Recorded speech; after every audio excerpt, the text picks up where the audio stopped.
पक्ष एका व्यक्तीमुळे उभा राहत नाही, त्यात सर्वांचं योगदान असतं. मंत्री अनिल पाटील यांनी शरद पवार यांच्यावर टीका केलेली आहे. 2014ला पाठिंबा देताना यशवंतराव चव्हाणांचे विचार कुठे गेले होते? मंत्री अनिल पाटील यांनी शरद पवार यांच्यावर टीका करत हा सवाल केलेला आहे. उद्धव ठाकरे पूर्ण वेळ मुख्यमंत्री कधी होते ते सांगावं, असा खोचक टोला देखील अनिल पाटील यांनी लगावला आहे. राज्याचे कॅबिनेट मंत्री अनिल पाटील आहेत. पवार साहेब असं म्हणतात की पक्ष उभं करायला अक्कल लागते. म्हणजे त्यांचं असं म्हणणं आहे की हा सगळा पक्ष जो आहे तो मी माझ्या ताकदीवरती उभा केला किंवा कार्यकर्त्यांच्या जोरावरती उभा केला, तो पक्ष काही क्षणामध्ये तोडला. पक्ष एक माणूस उभा करतो का? पक्षासाठी असंख्य कार्यकर्ते असतात. गावाच्या ग्राम पातळीच्या प्राथमिक सदस्यापासून तर केंद्र पातळीपर्यंत प्रत्येकाची मेहनत असते, प्रत्येकाचं योगदान असतो. 30-40 वर्ष पक्षाकरता घालवलेले असतात, तेव्हा पक्ष उभा राहिलेला असतो.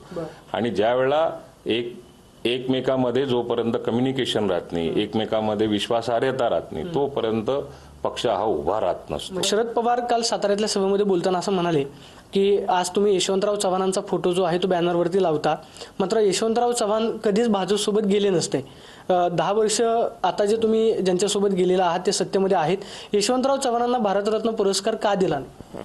मी पहिला मुद्दा, पवार साहेबांनी सुद्धा यशवंतराव चव्हाण साहेबांच्याच नावाने आतापर्यंत राजकीय क्षेत्रामध्ये आपला प्रवास केलेला आहे. पण भारतीय जनता पार्टीला 2014ला पाठिंबा यशवंतराव चव्हाण साहेबांचं नाव घेऊनच दिलेला होता. याच्या अगोदर मणिपूरमध्ये जर का भारतीय जनता पार्टीला अन्य राज्यांमध्ये समजा त्यांनी जर का पाठिंबा दिला असेल, मग त्यावेळेला यशवंतराव चव्हाणांचे विचार पवार साहेबांजवळ नव्हते का? हा प्रश्न असा आहे की आज काळाची गरज आहे. विकासाचं राजकारण देशामध्ये सुरू आहे.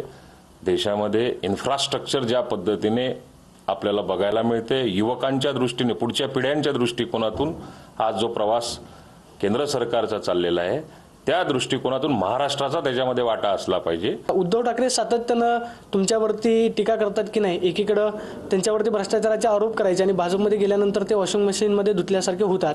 उद्धव ठाकरेंचा काय परिणाम पाहायला मिळेल? मुळामध्ये उद्धव ठाकरे साहेब ज्यावेळेला मुख्यमंत्री होते ते अख्खे मुख्यमंत्रीच नव्हते. कोण होते मग? मुख्यमंत्री नव्हतेच या राज्याला 2.5 वर्ष. त्याच्यावरती बोललं पाहिजे. कोण पाव आहे का अर्धा किलो आहे किंवा कोण 3 पाव आहे याचा विचार त्यांनी करण्याची आवश्यकता नाही. पण ज्या वेळेला आपल्याला संधी मिळाली त्यावेळेला तुम्ही पूर्ण मुख्यमंत्री कधी झालात 2.5 वर्षात, याचं उत्तर त्यांनी दिलं पाहिजे. कॅमेरा पर्सन तुषार लोणारे, प्रदीप कापसे, TV9 मराठी, पुणे.